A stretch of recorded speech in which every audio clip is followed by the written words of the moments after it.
হরে কৃষ্ণা। রাধে রাধে বন্ধুরা, আমাদের বৃন্দাবন প্রণীতাই শুক্লা চ্যানেলে আপনাদের সকলকে স্বাগত। সকল ভক্তবৃন্দের চরণে আমার প্রণাম।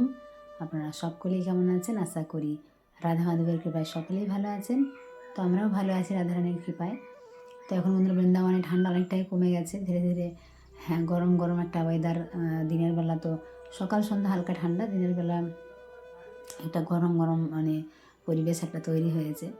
তো এবার বন্ধুরা সামনে আসছে একাদশী, বিজয়া একাদশী। তো আপনারা কোন দিন বিজয়া একাদশী করবেন, এই দিনে কী করবেন না করবেন, কখন পালন করবেন, সব নিয়ে আজকে জানাবো আপনাদেরকে। তো তার আগে জানাবো আমাদের চ্যানেল, তো তারা অবশ্যই আমাদের চ্যানেলটাকে সাবস্ক্রাইব করবেন। আর যারা বন্ধুরা বৃন্দাবনে আসতে চান, আমাদের এখানে থাকা, 3 টাইম বাঙালি প্রসাদ এবং দর্শনের সুব্যবস্থা রয়েছে। আপনারা যোগাযোগ করতে পারেন, আমাদের অনেক ভিডিও রয়েছে। তো আপনারা আগে থেকে বুকিং করবেন। অনেকে কী করে, একদম আসার হয়তো 1-2 দিন আগে বুকিং করে, তখন আমাদের রুম খালি থাকে না, আমরা দিতে পারি না, এই একটা ব্যাপার। তো দেখুন বন্ধুরা, এবারে একাদশী পড়েছে 13 তারিখে, 13 ফেব্রুয়ারি শুক্রবার। এবারে কিন্তু ভারত, বাংলাদেশ, আমাদের এই পশ্চিমবঙ্গ, আমাদের বৃন্দাবন, দিল্লি, উত্তরপ্রদেশ সমস্ত জায়গায় একই দিনে ব্রত হবে 13 তারিখে শুক্রবার। আর আমেরিকা, কানাডা এইসব কিছু জায়গায় রয়েছে 12 তারিখে, 12 ফেব্রুয়ারি। তো আপনারা দেখুন, এটার নামই হলো বিজয়া একাদশী। তো বিজয়া দেখুন, অর্থাৎ এই একাদশী পালন করলে আপনি কিন্তু সর্বক্ষেত্রেই বিজয় লাভ করতে পারবেন, তাই না? আগের বারটা ছিল জয়া একাদশী। তো এটা হলো ফাল্গুন মাসের কৃষ্ণপক্ষের একাদশী। তো এই দিনে আপনারা দেখুন, এমনিতে আমরা জানি যে একাদশী হলো ভগবান শ্রীকৃষ্ণের সব থেকে প্রিয় ব্রত। আপনারা যারা একাদশী পালন করেন খুব ভালো, যারা এখনও শুরু করেননি তারা অবশ্যই শুরু করুন। কারণ দেখুন, একাদশী যদি আপনারা ব্রত করেন, তাহলে যেমন ভগবানের কৃপা আশীর্বাদ লাভ করতে পারবেন, কৃষ্ণ প্রেম লাভ করতে পারবেন। ভক্তিপথে আপনারা যত বেশি অগ্রসর হবেন ততই কিন্তু অনেক ভালো, তাই না, আমাদের নিজেদের জীবনের জন্য। তাই আপনারা সকলে একাদশী পালন করুন এবং অন্য সকল ভক্তবৃন্দকে যারা আপনাদের চেনা জানা রয়েছে তাদের সকলকে একাদশী পালনের জন্য বলুন। একাদশীতে বন্ধুরা অনেক কিছু প্রসাদ পাওয়া যায়, যেগুলো অনুকল্প প্রসাদ রয়েছে পঞ্চশস্য বাদ দিয়ে। যেমন আপনার ধান, গম, যেগুলো ধান থেকে তৈরি হয়, তো ধান, গম, জব, সরিষা, তিল, এগুলো হলো পঞ্চশস্য। তো এগুলো বাদ দিয়ে, অর্থাৎ অনেকে আটা, তো রুটি খায়, তো রুটিটা বন্ধুরা চলে না, কারণ আটা এটা হলো গম থেকে তৈরি পঞ্চশস্য। তো আপনারা এইগুলো বাদ দিয়ে, অর্থাৎ দেখুন অনেক কিছু রয়েছে, সাবুদানা, অনেকে আবার সাবুটা খায় না। তো দেখুন, সাবুটা যদি অরিজিনাল হয় ভালো হয়। অনেক জায়গায় সাবু থাকে আটা মেশানো, তো সেটা চলে না। আমাদের বৃন্দাবনে যেমন অনেক ভালো সাবু পাওয়া যায়, মায়াপুরেও পাওয়া যায়, অনেক দোকানেও পাওয়া যায়। তো সেরকম যদি ভালো কোয়ালিটির সাবু হয়, তো আপনারা সেই সাবুদানার খিচুড়ি, সাবুদানার পায়েস, তারপরে সাবু পোলাও হয়, হ্যাঁ, সবজি দিয়ে অনেক রকমের সবজি প্রসাদ পাওয়া যায় একাদশীতে। যেমন কাঁচা কলা, পেঁপে, কুমড়ো, তাই না, এগুলো আপনারা সবজি বানিয়ে খেতে পারেন। তারপরে বাদাম, যে বাদাম সেদ্ধ, বাদামটা আলু দিয়ে ঘুগনিও করতে পারেন, হ্যাঁ। তাছাড়া বাদাম ভাজি, আলু চিপস, আলু ভাজি, তো এগুলো অনেক রকমের রয়েছে, কলা ভাজি, তো ফুলকপি আলুর সবজিও করা যায়, পনিরের সবজি করা যায়। তো দেখুন, পনির অনেকে বাড়িতে বানায়, তো বাড়িতে বানালে ভালো। তো দেখুন বন্ধুরা, অনেকে বলে মাথা যে আমরা নির্জলা করবো। তো দেখুন, সবার পক্ষে তো নির্জলা সম্ভব না। যারা পারবেন, যাদের শক্তি সামর্থ্য রয়েছে, তারা করতেই পারেন। অবশ্যই ভালো, নির্জলা করলে তো আরও ভালো। কেউ জল খেয়ে থাকে, কেউ ফল খেয়ে থাকে, কেউ দুধ, হ্যাঁ, কেউ অনুকল্প প্রসাদ। তো দেখুন, মেন হলো একাদশীটা করা। অনেকে ভাবে যে একাদশীতে কী কী প্রসাদ পেতে পারবো না পারবো, কিছু খাওয়া যায় না, তো আমরা একাদশী করবো না, এরকম ভাবা একদম ভুল। একাদশীতে অনেক কিছু প্রসাদ পাওয়া যায় বন্ধুরা। তো আপনারা একাদশী করুন, কেননা একাদশী হলো ভগবানের সবথেকে প্রিয় ব্রত। তো এই যে অনুকল্প প্রসাদগুলো রয়েছে, আপনারা এগুলো ভগবানকে নানা রকম করে ভোগ নিবেদন করে প্রসাদ পেতে পারবেন। তো এখন আপনাদেরকে বলবো যে বিজয়া একাদশীর ব্রত মাহাত্ম্য, আপনারা মন দিয়ে শ্রবণ করুন। হরি বল। স্কন্দপুরাণে এই একাদশী মাহাত্ম্য এভাবে বর্ণিত হয়েছে। মহারাজ যুধিষ্ঠির শ্রীকৃষ্ণকে বললেন, হে বাসুদেব, ফাল্গুন মাসের কৃষ্ণপক্ষের একাদশীর মাহাত্ম্য অনুগ্রহ করে আমাকে বলুন। শ্রীকৃষ্ণ বললেন, হে যুধিষ্ঠির, এই একাদশী বিজয়া নামে পরিচিত। এই একাদশীর সম্পর্কে একসময় দেবর্ষি নারদ স্বয়ম্ভু ব্রহ্মাকে জিজ্ঞাসা করেছিলেন। তিনি এই প্রসঙ্গে যা বলেছিলেন তা আমি এখন তোমাকে বলছি। এই পবিত্র পাপ বিনাশকারী ব্রত মানুষকে জয় দান করে বলে বিজয়া নামে প্রসিদ্ধ। পুরাকালে শ্রী রামচন্দ্র 14 বছরের জন্য বনে গিয়েছিলেন। সীতা ও লক্ষ্মণের সঙ্গে তিনি পঞ্চবটী বনে বাস করতেন। সেই সময় লঙ্কাপতি রাবণ দেবী সীতাকে হরণ করে। সীতার অনুসন্ধানে রামচন্দ্র চতুর্দিক ভ্রমণ করতে থাকেন। তখন মৃতপ্রায় জটায়ুর সাথে তার সাক্ষাৎ হয়। জটায়ু রাবণের সীতাহরণের সমস্ত বৃত্তান্ত রামচন্দ্রকে জানিয়ে মৃত্যুবরণ করে। এরপর সীতা উদ্ধারের জন্য বানররাজ সুগ্রীবের সাথে তিনি বন্ধুত্ব স্থাপন করেন। ভগবান রামচন্দ্রের কৃপায় হনুমান লঙ্কায় গমন করেন। সেখানে অশোক বনে সীতাদেবীকে দর্শন করে শ্রীরাম প্রদত্ত অঙ্গুরীয় অর্থাৎ আংটি তাকে অর্পণ করেন। ফিরে এসে শ্রী রামচন্দ্রের কাছে লঙ্কা সমস্ত ঘটনার কথা ব্যক্ত করেন।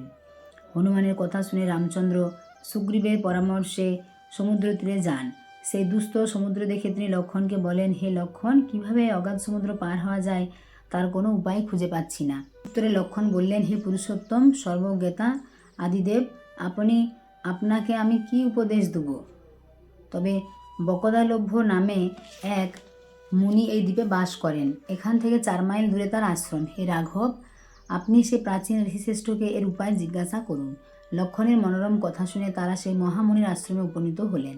ভগবান রামচন্দ্র ভক্তরা সেই মুনিকে প্রণাম করলেন। মুনিবর রামচন্দ্রকে পুরাণ পুরুষ বলে জানতে পারলেন। আনন্দভরে জিজ্ঞাসা করলেন, হে রামচন্দ্র, কি কারণে আপনি আমার কাছে এসেছেন তা কৃপা করে বলুন। শ্রীরামচন্দ্র বললেন, হে মুনিবর, আপনার কৃপায় সৈন্যসহ আমি এই সমুদ্র তীরে উপস্থিত হয়েছি। রাক্ষস রাজের লঙ্কা বিজয় করাই আমাদের প্রধান উদ্দেশ্য। যাতে এই ভয়ঙ্কর সমুদ্র উত্তীর্ণ হতে পারি তার উপায় জানবার জন্য আমরা আপনার কৃপা প্রার্থনা করি। মুনিবর প্রসন্ন চিত্তে পদ্মলোচন ভগবান শ্রীরামচন্দ্রকে বললেন, হে রাম, আপনার অভীষ্ট সিদ্ধির জন্য যে শ্রেষ্ঠ ব্রত করণীয় আমি তা বলছি। ফাল্গুন মাসের কৃষ্ণপক্ষের বিজয়া নামক একাদশী ব্রত পালনে আপনি নিশ্চয় সৈন্যসহ সমুদ্র পার হতে পারবেন। এই ব্রতের বিধি শ্রবণ করুন। বিজয় লাভের জন্য দশমীর দিন সোনা, রূপা, তামা অথবা মাটির কলস সংগ্রহ করে তাতে জল ও আমপাতা দিয়ে সুগন্ধি চন্দনে সাজিয়ে তার উপর সোনার নারায়ণ মূর্তি স্থাপন করবেন। একাদশীর দিন যথাবিধি প্রাতঃস্নান করে কলসের গলায় মালা চন্দন পরিয়ে উপযুক্ত স্থানে নারকেল ও গুবাক দিয়ে পূজা করবেন। এরপর গন্ধ, পুষ্প, তুলসী, ধূপ, দীপ, নৈবেদ্য ইত্যাদি দিয়ে পরম ভক্তি সহকারে নারায়ণের পূজা করে হরিকথা কীর্তনে সমস্ত দিন যাপন করবেন। রাত্রি জাগরণ করে অখণ্ড ঘি প্রদীপ প্রজ্বলিত রাখবেন। দ্বাদশীর দিন সূর্যোদয়ের পরে সেই কলস বিসর্জনের জন্য কোনো নদী বা সরোবর বা জলাশয়ের কাছে গিয়ে বিধি অনুসারে পূজা নিবেদনের পর তা বিসর্জন দেবেন। তারপর ওই মূর্তি বেদজ্ঞ ব্রাহ্মণকে দান করবেন। এই ব্রত প্রভাবে নিশ্চয়ই আপনার বিজয় লাভ হবে। ব্রহ্মা বললেন, হে নারদ, ঋষির কথা মতো ব্রত অনুষ্ঠানের ফলে তিনি বিজয়ী হয়েছেন। সীতাপ্রাপ্তি, লঙ্কা জয়, রাবণবধের মাধ্যমে শ্রীরামচন্দ্র অতুল কীর্তি লাভ করেছিলেন। তাই যথাবিধি যে মানুষ এই ব্রত পালন করবেন তাদের এ জগতে জয়লাভ এবং পরজগতে অক্ষয় সুখ সুনিশ্চিত জানবে। হে যুধিষ্ঠির, এই কারণে এই বিজয়া একাদশী ব্রত পালন অবশ্য কর্তব্য। এই ব্রত কথা শ্রবণ কীর্তন মাত্রই বাজপেয় যজ্ঞের ফল লাভ হয়। হরি বল। তো দেখুন বন্ধুরা, কত সুন্দর মাহাত্ম্য রয়েছে। তো এরকম প্রতিটা একাদশী সুন্দর সুন্দর মাহাত্ম্য রয়েছে। আপনারা সকলে সুন্দর করে একাদশী পালন করবেন আর একাদশী অনুগ্রহ প্রসাদ গ্রহণ করবেন। এই দিন ভগবানের শ্রীমন্দিরে যাবেন, ভগবানের খুব সুন্দর শৃঙ্গার হয়। তাছাড়া আপনারা বৃন্দাবন এবং মায়াপুরের যে ভগবানের অনেক সুন্দর শৃঙ্গার হয় সেগুলো আপনারা টিভির মাধ্যমেও দেখতে পারবেন। হ্যাঁ, তাছাড়া আপনারা এই দিনে আপনাদের সামনে যদি কোনো নিকটস্থ ইস্কন মন্দির থাকে বা নামহট্ট সেন্টার, সেখানে যাবেন, দেখবেন আরতি দর্শন করবেন, ভগবানের বিষ্ণু মন্দির পরিক্রমা করবেন। হ্যাঁ, মানে হরে কৃষ্ণ মহামন্ত্র জপ করবেন। আপনাদের বাড়িতে যে শ্রীমদ্ ভাগবত গীতা রয়েছে অধ্যয়ন করবেন, ভাগবতম অধ্যয়ন করবেন। তো এই দিনে যত বেশি শাস্ত্র অধ্যয়ন করবেন, হরিকথা শ্রবণ কীর্তন করবেন, তত বেশি কিন্তু ভগবানের কৃপা আশীর্বাদ লাভ করতে পারবেন। হরি বল। তো এখন আপনাদেরকে পারণ টাইমটা বলে দেবো, কোন সময় আপনারা পালন করবেন। দেখুন বন্ধুরা, পশ্চিমবঙ্গে পালন রয়েছে 13 তারিখে, যেহেতু একাদশী পালন করবেন 14 তারিখে। হ্যাঁ, সকালবেলা 6টা 14 AM থেকে 9টা 56 AM। দিল্লিতে রয়েছে 13 তারিখ একাদশী পালন হবে 14 তারিখ সকালবেলা 7টা AM থেকে 10টা 43 AM। বৃন্দাবনেও আমাদের একাদশী 13 তারিখ পালন 6টা 57 AM থেকে 10টা 41 AM 14 তারিখে পালন। উত্তরপ্রদেশেও 13 তারিখ একাদশী পালন হবে 6টা 44 AM থেকে 10টা 29 AM। আর রয়েছে বাংলাদেশে রয়েছে 13 তারিখে একাদশী, তো সেখানে পালন হবে 14 তারিখ সকালবেলা 6টা 40 AM থেকে 10টা 12 AM। তো এই সময় পালন রয়েছে, আপনারা সুন্দর করে একাদশী পালন করবেন। আর জগন্নাথের যে মহাপ্রসাদ আপনাদের বাড়িতে যদি থাকে, তো মহাপ্রসাদ নিয়ে আপনারা পালন করতে হবে। পালনের মন্ত্র রয়েছে। হ্যাঁ, তো তারপরে আপনারা যদি কারো না থাকে জগন্নাথের মহাপ্রসাদ, তো আপনারা রুটি, মুড়ি, চিড়া ভগবানকে অন্য যে কোনো ভোগ লাগিয়ে আপনারা পঞ্চশস্য ভোগ লাগিয়ে ভগবানকে ভোগ নিবেদন করে প্রসাদ পেতে পারবেন। তো সকলে বন্ধুরা ভালো থাকবেন, সুস্থ থাকবেন। যারা আমাদের চ্যানেল তো অবশ্যই আমাদের চ্যানেলটিকে সাবস্ক্রাইব করবেন। যারা বৃন্দাবনে আসতে যোগাযোগ করবেন, সকলে প্রেম সে বলুন রাধে রাধে।